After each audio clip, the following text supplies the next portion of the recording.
오늘 주시는 하나님의 귀한 말씀은 욥기 33장 19절에서 22절에 있는 말씀입니다.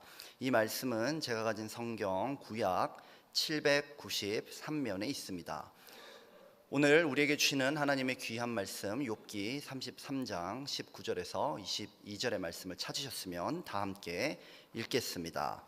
혹은 사람이 병상의 고통과 뼈가 늘 수심의 징계를 받나니 그의 생명은 음식을 싫어하고 그의 마음은 별미를 싫어하며 그의 살은 파리하여 보이지 아니하고 보이지 않던 뼈가 드러나서 그의 마음은 구덩이에 그의 생명은 멸하는 자에게 가까워지느니라. 만일 일천 천사 가운데 하나가 그 사람의 중보자로 함께 있어서 그의 정당함을 보일진대 하나님이 그 사람을 불쌍히 여기사 그를 건져서 구덩이에 내려가지 않게 하라. 내가 대속물을 얻었다 하시리라. 그런즉 그의 살이 청년보다 부드러워지며 젊음을 회복하리라. 그는 하나님께 기도함으로 하나님이 은혜를 베푸사 그로 말미암아 기뻐 외치며 하나님의 얼굴을 보게 하시고 사람에게 그의 공의를 회복시키시느니라. 그가 사람 앞에서 노래하여 이르기를 내가 범죄하여 옳은 것을 그르쳤으나 내게 무익하였구나. 하나님이 내 영혼을 건지사 구덩이에 내려가지 않게 하셨으니 내 생명이 빛을 보겠구나 하리라.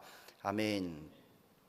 오늘 본문은 엘리후가 고난에 관해서 새로운 시각을 제시하는 내용입니다. 욥기 전체에서 엘리후의 등장은 굉장히 뜬금이 없습니다. 욥기가 시작된 이래로 욥과 세 친구는 수십 장에 걸쳐서 벌써 논쟁을 했지요. 이제 이 긴 논쟁 끝에 욥은 욥기 31장에서 하나님 앞에 최후 진술을 마치고 이제 하나님의 판결을 기다리고 있던 그런 상황이었습니다. 이제 우리 모두는 하나님이 나타나셔서 욥에게 뭐라고 판결하실지 기다리고 있었는데요. 갑자기 엘리후라고 하는 젊은이가 자기도 한마디 하겠다 그러면서 나서죠. 우리는 욥을 위로하기 위해서 엘리바스, 빌닷, 소발 같은 세 명의 친구가 왔다는 것은 알고 있었습니다. 그렇지만 엘리후라는 사람도 있다는 것은 전혀 알지 못했죠. 왜냐하면 지금까지 그는 단 한마디도 하지 않았고 욥기의 저자도 그의 존재를 우리에게 말해주지 않았기 때문입니다. 욥과 친구들의 재판이 이루어지는 이 법원에 방청석에 앉아있던 사람이 갑자기 뛰쳐나온 것 같은 그런 분위기예요. 저는 이러한 엘리후의 등장과 그의 발언을 통해 하나님께서 우리에게 주시는 은혜를 내가 대속물을 얻었다라는 제목으로 여러분과 나누고자 합니다. 첫째로 저는 엘리후가 고난을 어떻게 해석하고 있는지 그 관점을 한번 보고 싶어요. 엘리후는 욥기 33장 전체에서 하나님이 사람과 소통하시는 방법을 설명합니다. 오늘 본문 앞을 보면 하나님은 꿈과 환상을 통해서 사람에게 미리 말씀해 주시는 거예요. 미리 경고하시는 겁니다. 그래서 그가 멸망하지 않도록 가르쳐 주시고 도와주신다 이렇게 말을 했지요. 그리고 오늘 본문에서는 하나님께서 질병, 우리 육신의 아픔을 통해서 사람에게 경각심을 주신다고 합니다. 본문 내용은 이렇죠. 19절을 보면 사람이 병상의 고통과 뼈가 늘 수심의 징계를 받나니 라고 합니다.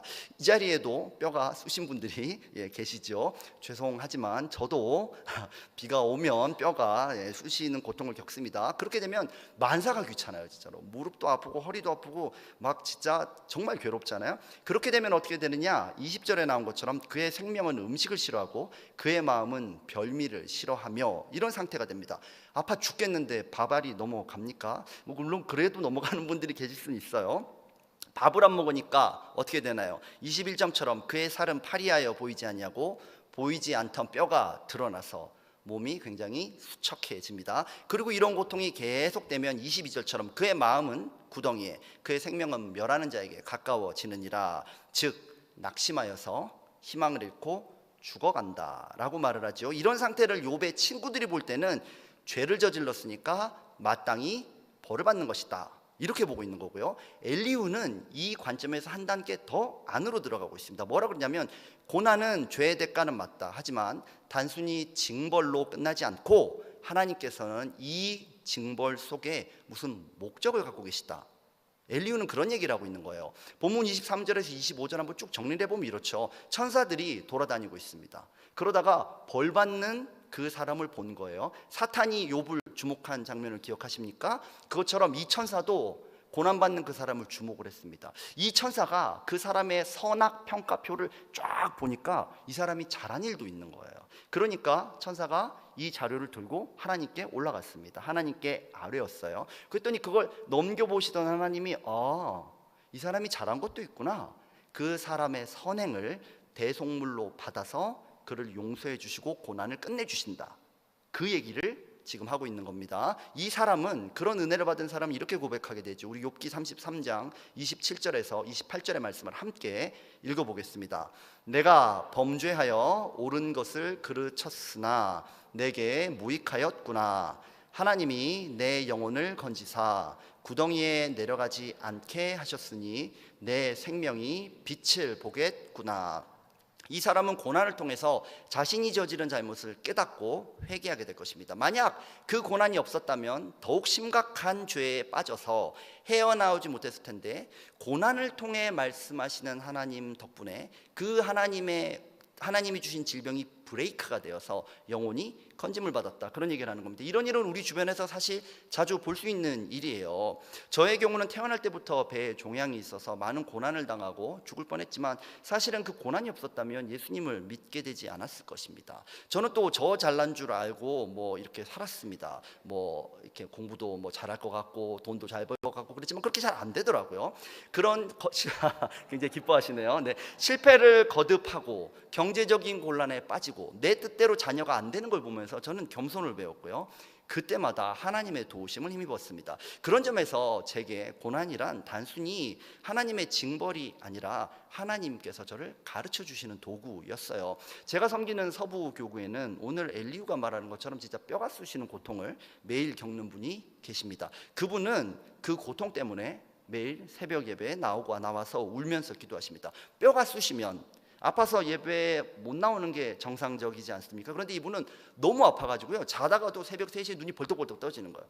그리고 기도하지 않으면 그 고난을 견딜 수가 없어서 교회까지 나오는 겁니다. 그렇게 와서 자기 아픈 몸 위에서 기도하다가 이런 기도 저런 기도 중보기도까지 다 하고요, 심지어 열방을 축복하면서 기도하고 있습니다. 그런 점에서 엘리후의 말처럼 고난은 우리를 죄로부터 경계하도록 하고 주님께 붙들리도록 하는 하나님의 신비한 방법이 분명합니다. 시편 119편 67절 말씀을 우리가 함께 읽어보겠습니다.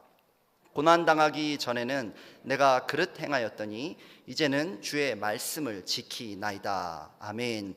우리 모든 인간은 사실 연약하기 그지 없지요. 잘못 행동하기가 너무너무 쉽습니다. 그러나 하나님은 그 고난을 통해서도 일하고 계시고요, 우리를 그분의 위로와 강함으로 채우는 분이심을 믿게 되시길 바랍니다. 혹시 이 자리에 인생이 쑤시는 것 같은 고난을 겪고 마음이 구덩이에 던져진 것 같은 절망 가운데 있는 분이 계십니까? 그렇다면 고난의 끝에서 역전승을 이루실 하나님을 반드시 체험하시기를 예수님의 이름으로 축원합니다. 둘째로, 저는 엘리후가 이 고난을 어떻게 분석하는지도 여러분들과 한번 점검해 보고 싶어요. 앞서 말씀드린 것처럼 고난에 대한 엘리후의 해석은 욥기 전체에서 굉장히 중요한 영적 전환점이 됩니다. 욥의 친구들은 고난의 원인을 따지는 데만 몰두했다면 엘리후는 고난의 목적, 그 목적이 무엇인지에 집중하고 있기 때문이에요. 그럼에도 불구하고 저는 본질적이고 세부적인 면에서 엘리후의 관점을 경계해야 한다고 생각합니다. 왜냐하면 엘리후 역시 욥에게 발생한 고난은 욥의 죄 때문이다, 이런 시각을 버리지 못하고 있기 때문이에요. 고난에 대한 해석은 탁월합니다. 그러나 그 해석이 나오기까지 고난을 분석해 들어가는 엘리후의 태도는 사실 욥의 친구들과 별다른 차이가 없는 걸 볼 수 있어요. 엘리후가 볼 때 이렇죠. 욥은 자기 죄로 인해서 벌을 받고 있으니까 어서 자기 공로를 꺼내 들어야 되는 거예요. 죄 때문에 벌을 받으니까 이 공로를 꺼내 들어서 하나님 앞에 흔들어야 되는 겁니다. 그래야 천사가 지나가다가 그걸 보고 저 사람의 고난을 구원해 줘야 되겠다, 이런 생각이 든다는 거예요. 하나님께서 욥의 공로를 대속물로 받아주시고 그 대속물 덕분에 은혜를 베푸실 것이다, 이게 엘리후의 관점입니다. 그러나 우리가 잘 알듯이 욥의 의로움은 지금 욥의 고난 앞에서 아무런 도움이 안 되고 있습니다. 하물며 우리의 공로가 하나님 앞에 통할 것 같습니까? 또한 엘리후의 분석에 따르면 하나님은 욥을 교훈하려는 계획을 갖고 계세요.